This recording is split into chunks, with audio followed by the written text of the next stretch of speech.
თეატრალური იმერეთი 2015 და ზესტაფონელი მსახიობების აღიარება ჟიურის ორი მთავარი ჯილდო უშანგი ჩხეიძის სახელობის სახელმწიფო პროფესიული თეატრის დასის წევრებს. საგრანტო კონკურსის შედეგები სამოქალაქო განათლების სწავლებისათვის სკოლა გიმნაზია ორნატი დასავლეთ საქართველოს გამარჯვებულ ორ სკოლას შორის მოხდა. როგორ აპირებენ სამოქალაქო განათლების კაბინეტის მოწყობას ორნატელები პროექტის ფარგლებში. მათემატიკური აზროვნების წასახალისებლად სასკოლო ოლიმპიადა პირველი საფეხურის მოსწავლეებისთვის ანაბასისში. მე-6 საჯარო სკოლის მე-4 კლასელების განსაკუთრებულად გამორჩეული და დასამახსოვრებელი დღე. პირველ მასწავლებელთან გამოსამშვიდობებელი საზეიმო საღამოს დეტალები საინფორმაციო გამოშვებაში.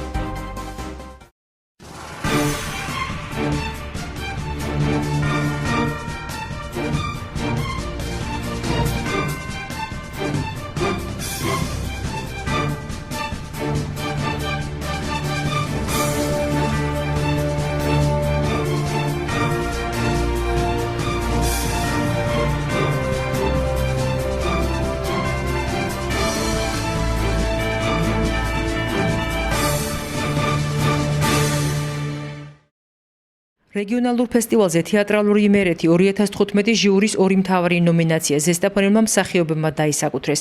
ტენეს უილიამსის ვარდის სვირინგში ჟიურიმ ალვაროს პერსონაჟში გიორგი გლოველი მამაკაცის როლის საუკეთესო შემსრულებლად აღიარა. ხოლო ნომინაციაში ქალის როლის საუკეთესო ახალგაზრდა შემსრულებელი ნინო აბესაძე უმცროსი გახდა როლით როზა დელა როზა. სიმართლე გითხრათ, მე მართლა არ ველოდებოდი ამ ყველაფერს. და როდესაც უბრალოდ ჩემი სახელი და გვარმა გაიჟღერა, არ ვახსოვს იარუსევიჩი როგორ ჩამოვიდი, რა გავაკეთე სცენაზე, როგორ ავედი, რა თქმა უნდა, მსახიობისთვის ეს ძალიან სასიხარულო და პირველ რიგში ბევრი სამადლობელი მინდა ვთქვა. ღელავ როგორც მაშინ ახლაც. მე მინდა დიდი მადლობა გადაუხადო ჩვენ სამხატვრო ხელმძღვანელს, ქალბატონ ნინო ლიპარტიანს. დიდი მადლობა მინდა გადაუხადო აი ამ სპექტაკლში, ვინც მონაწილეობდა ჩემს საყვარელ მსახიობებს, ვინც არ მონაწილეობდა ჩემ მეგობრებს. იმიტომ რომ ჩემი სიხარული მარტო არ იყო ჩემი. ეს არის პირველი და ძალიან მიხარი, იმიტომ რომ მეც არ მოველოდებოდი, იმიტომ რომ ძალიან ბევრი ისეთი პროფესიული მსახიობი იდგა სცენაზე და მართლა არ მეკონა თუ ჟიური ესე გამომარჩევდა. ძალიან ბედნიერი ვარ და პირველ რიგში ძალიან დიდი მადლობა მინდა ვუთხრა ქალბატონ ნინოს, რომელიც არის თეატრალურ უნივერსიტეტში ჩემი რეჟისორი და დიდი მადლობა იმისთვის, რომ მომწლება და მინდო რომ ესეთ პროფესიულ თეატრში ესეთ დიდ მსახიობებთან ერთად დამაყენა მე სცენაზე. თეატრალური ფესტივალი ქუთაისის ლადო მესხიშვილის სახელობის დრამატულ თეატრში 3 დღის განმავლობაში მიმდინარეობდა, სადაც ზესტაფონის დასმა ნინო ლიპარტიანის რეჟისორობით დადგმული სპექტაკლი ვარდის სვირინგი წარადგინა. სპექტაკლში მოქმედება იტალიური ოჯახის ირგვლივ განვითარებული მოვლენებისა და სიყვარულის სახალისო ისტორიის წინააღმდეგობრივი ჭიდილის ასპარეზა და აქცეული და გრძნობებისა და ემოციების ფონზე ვითარდება სიცილიელი ქალის ტრაგიკული ისტორიის ამბავი. მელოდრამა დასის საგაზაფხულო სეზონის პრემიერა იყო. ის რეჟისორისთვის ზესტაფონის თეატრში განხორციელებული მესამე სპექტაკლია. მეფე შიშველია და ბრიყვთა ვახშმის შემდეგ. ვარდის სვირინგის რეპეტიციები თეატრში ახლაც ინტენსიურ რეჟიმში მიმდინარეობს, რადგან სპექტაკლს მორიგი თეატრალური კონკურსი ელის. ეს ისედაც ისეთი ფესტივალია, რომ რეგიონალური თეატრებისთვის ეს ძალიან დიდი სტიმულის მომცემია, მნიშვნელოვანია ჩვენი ცხოვრებისთვის, თეატრალური ცხოვრებისთვის და მით უმეტეს თუ შეგამჩნევენ, შეგაფასებენ, ეს ხომ ძალიან დიდი წარმატებაა ჩვენთვის. განსაკუთრებულად მინდა აღვნიშნო მაყურებლის როლი ამ ყველაფერში, იმიტომ რომ იყო საოცარი მაყურებელი, ძალიან თბილად მიგვიღო, ძალიან წარმატებული იყო ეს ყველაფერი და მეტი რა უნდა მსახიობებს ესეთი წარმატებები მათთვის ძალიან დიდი სტიმულია. წინ გველოდება კიდევ ბევრი ფესტივალი, კიდევ ერთი რეგიონალური ფესტივალი ფოთში გაიმართება, იქაც ვიღებთ მონაწილეობას. ფესტივალ დურუჩში ვიღებთ მონაწილეობას, სამწუხაროდ კომედიის ფესტივალზე წელს ვერ მივიღებთ მონაწილეობა. მაგრამ მე ვფიქრობ, რომ ჩვენი ზესტაფონის თეატრის ცხოვრება გამოცოცხლებულია და თავს არ ვსუკავთ, რაც შეგვიძლია ვაკეთებთ და შედეგიც სახეზეა. საღამოთი ვარდის სვირინგს დასი მხოლოდ და მხოლოდ ერთი დანიშნულებით დურუჯის საკონკურსო ფარგლებში მისი ჟიურისთვის ითამაშებს. სკოლა გიმნაზია ორნატი დასავლეთ საქართველოში ერთ-ერთი აღმოჩნდა, რომელმაც სამოქალაქო განათლების სწავლების კონკურსზე გრანტი მოიპოვა. სამოქალაქო განათლების სწავლების ხელშეწყობისა და მისი მაღალ დონეზე ათვისების უზრუნველსაყოფად სკოლა ორნატი კონკურსების მოთხოვნას დათანხმდა. სამოქალაქო განათლების პედაგოგის თქმით, დაფინანსების სანაცვლოდ ორნატის მე-9 კლასელებმა კაბინეტის მოწყობა რეაბილიტაციისათვის სამუშაოები თავად შეასრულეს. როგორც ვიცით, სამოქალაქო განათლებას ბოლო წლებში საგანმანათლებლო სისტემაში დიდი ყურადღება მიექცა. ამიტომ აღსანიშნავია, რომ ზესტაფონში ამ საგნის მაღალ დონეზე სწავლებისათვის შესაბამისი პირობები შეიქმნება. ბოლო პერიოდში განსაკუთრებული ყურადღება ექცევა სამოქალაქო სწავლებას. ეროვნულ გამოცდებებშიც კი შეიტანეს სამოქალაქო განათლების გამოცდები. ჩემის აზრით, მე როგორც სამოქალაქო განათლების მასწავლებელი, ჩემის აზრით ეს არის სავსებით ნორმალური, იმიტომ რომ ეს ისეთი საგანია, ბავშვები პრაქტიკულ ცხოვრებას ეჩვევიან და აქ არის უნარჩვევები, აქ არის ჩართულობები და საზოგადოებრივ საქმიანობაზე ლაპარაკი და ბავშვი უნდა მომზადდეს თავიდანვე მომავალი ცხოვრებისათვის, რათა ასეთი უნარჩვევები გამოიმუშაოს. ასეთ სწავლებას, რა თქმა უნდა, შესაბამისი პირობების ესაჭიროება. და ჩვენ გადავწყვიტეთ, რომ მოგვეწყო კაბინეტი. კაბინეტი სპეციალურად ამ საგნისათვის და მოთხოვნა არის ასეთი, რომ ჩვენ მონაწილეობდით გრანტის მოპოვებაში და მოთხოვნა იყო ასეთი, რომ ისინი დაგვაფინანსებდნენ გარკვეულ თანხას და სანაცვლოდ ჩვენ შეგვეცლებია ფიზიკური სამუშაო. ბავშვებმა იკისრეს, რომ ისინი შეასრულებენ ფიზიკურ სამუშაოს, კაბინეტს ვაწყობთ, ჩვენ წავართ იმ კაბინეტსაც ვნახავთ და მოეწყობა კაბინეტი.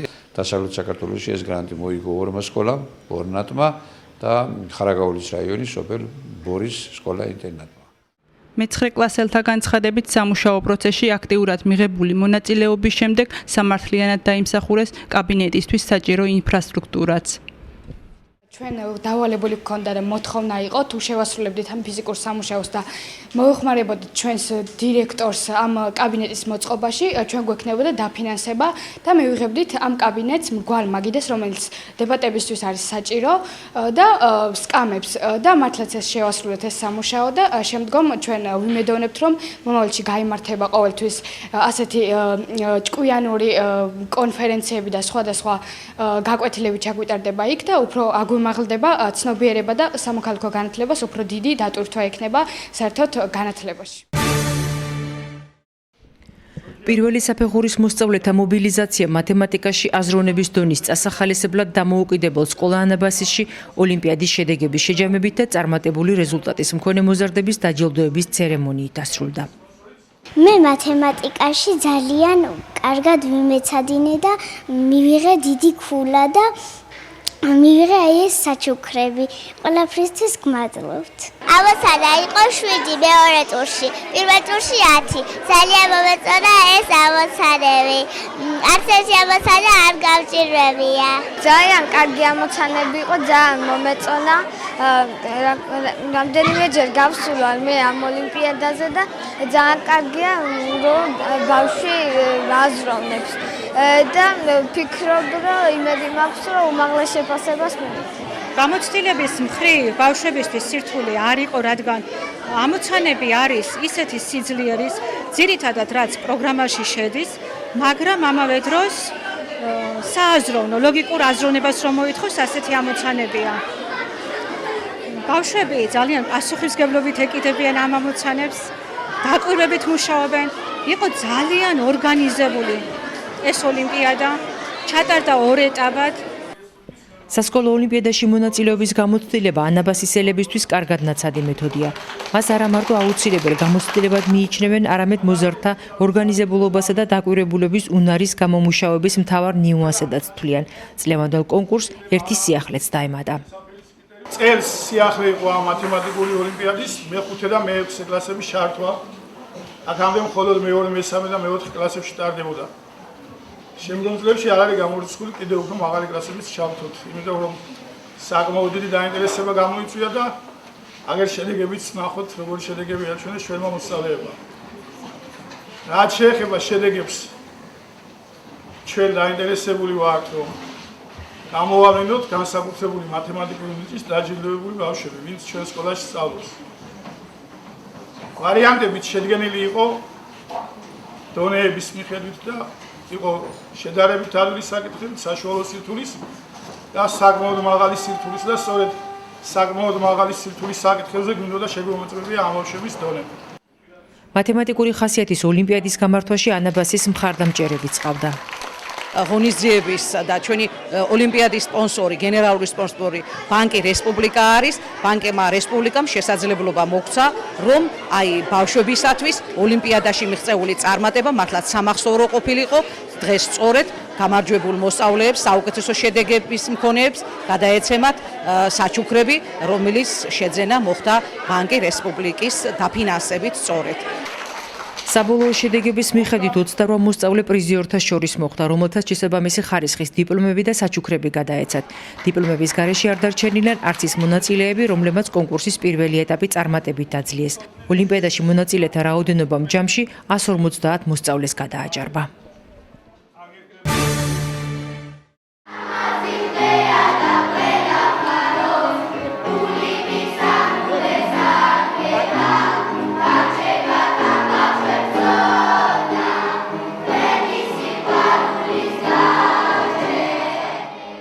ღიარული ამავე დროს სევდანარევი დღე რომელიც ერთგვარი საზღვარია გამყოფი და დამშორიშორებელია პირველ მასწავლებელსა და მოსწავლეებს შორის ზესტაფონის მე-6 საჯარო სკოლის მე-4 კლასელები პირველ მასწავლებელს გამოემშვიდობდნენ თავიანთ საკლასო ოთახს და მერხებს სადაც ის ბედნიერი 4 წელი გაატარეს რომელმაც მისცად ესოდენ სანუკვარი დედაენის და ქართველთა სათაყვანებელი ანბანის ცოდნა და დაუფლება. დღეს მე ძალიან ბედნიერი ვარ, მაგრამ ერთი მხრივ ძალიან მოწყენილი ვარ, რადგან ვემშვიდობებით ძალიან მასწავლებელს და გადავდივართ მე-5 კლასში. მქონდა წარმატებები და მასწავლებლები ძალიან მაქებდნენ ყოველთვის. მე კონცერტზე ღერით ცეკვავთ და ძალიან კარგი კონცერტი გამოდის. ჩემ კლასელებს ვსურვებ, რომ კარგად ისწავლონ მომავალ წელს, რომ გადავალთ და მიხარია რომ გადავდივართ მე-5 კლასში, მაგრამ თან გულიც მწყდება რომ ჩვენ პირველ მასწავლებელს შორდებით. მე მიხარია მე-5 კლასში გადავსვლა, მაგრამ წყის რომ დააჯერ მასწავლებელს ვემშვიდობები. ამ კონცერტში მე რაჭუს და აჭარუს ცეკვავ მხერი და ლექსებს ვყვები. ძალიან წყის რომ დააჯერ მასწავლებელს ვემშვიდობები. ძალიან მომენატრება. ფარნავაზიდან იაკობამდე ეს ბოლო ღონისძიება აღმოჩნდა, რომელიც ერთობლივად მოამზადეს. მოკრძალებულ მხატვრულ მუსიკალურ კომპოზიციაში იგრძნობოდა მასწავლებლის დიდო სტატობაც და მისი გაზრდილების სიყვარული და პატივისცემა ქართული ისტორიის, ლიტერატურის, კულტურისა და განსაკუთრებით ფოლკლორისადმი.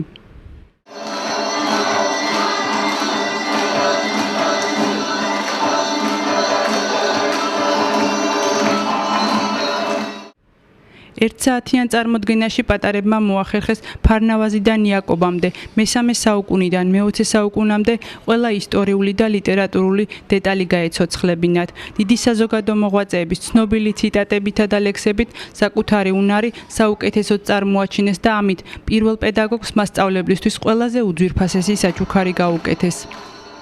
მე-4 კლასელები ამთავრებენ სწავლების პირველ საფეხურს და გადადიან მე-5 კლასში.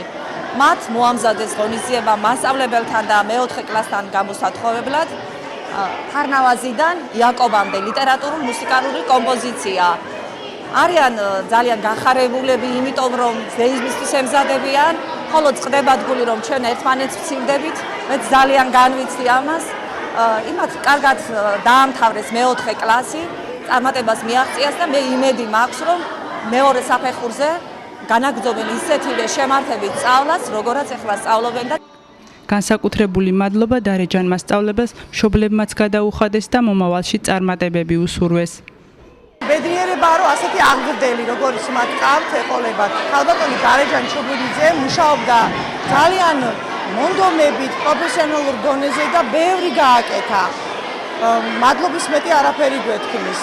მშობლების გვერდით ედგნენ მას და ყველა მოსწავლე არის წარმატებული, განვითარებული ისე და როგორც თანამედროვე საქართველოს შეეფერება.